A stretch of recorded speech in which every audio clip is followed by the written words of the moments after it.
We're gonna start right now. Trying to wake her up. Hello? Yeah. I It's was on right now. It's just trying to step trying to wake her up. And right when now. I went and I touched her face, she All was right. completely cold. When I said she was cold, that's how long they haven't checked on my daughter, on our loved one. She was cold. She was dead. Looking there around 6:19, 6:20, and Complaining of severe stomach pain and a splitting headache. Symptoms so intense she could barely stand up. The mother said she trusted the system.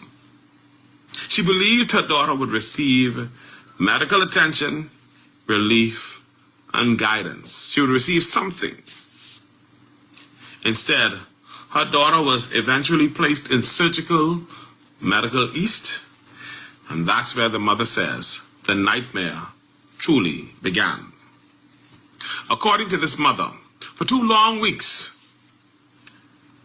her daughter did not receive any care. For 2 long weeks, her child was neglected. She claims that despite her daughter being critically ill, the daughter was placed in a bed directly across from the nurse's station, and her curtain remained closed, cutting her off from visibility, cutting her off from observation, and cutting her off from the very people tasked with keeping her alive.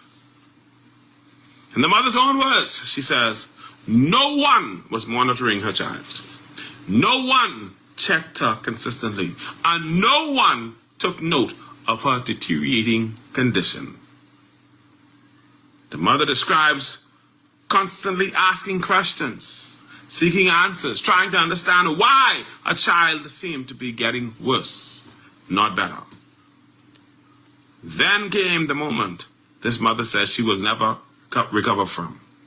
On Friday evening, she, the child's father, and her other daughter, her young daughter, her granddaughter, a child who should never have to witness such trauma, arrived at the ward to visit her daughter.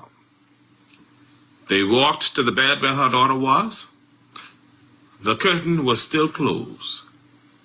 And as they opened the curtain, reality struck. The mother says they found her daughter dead in the bed in Princess Margaret Hospital. Found her daughter dead in the bed. No staff was around.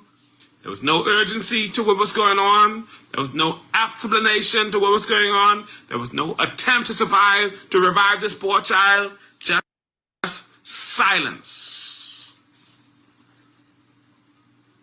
The mother said her daughter who was someone else's mother, who was someone else's, who was someone's child, who was someone's whole world, died alone, unseen, unnoticed, in a room full of healthcare workers who never even looked her way.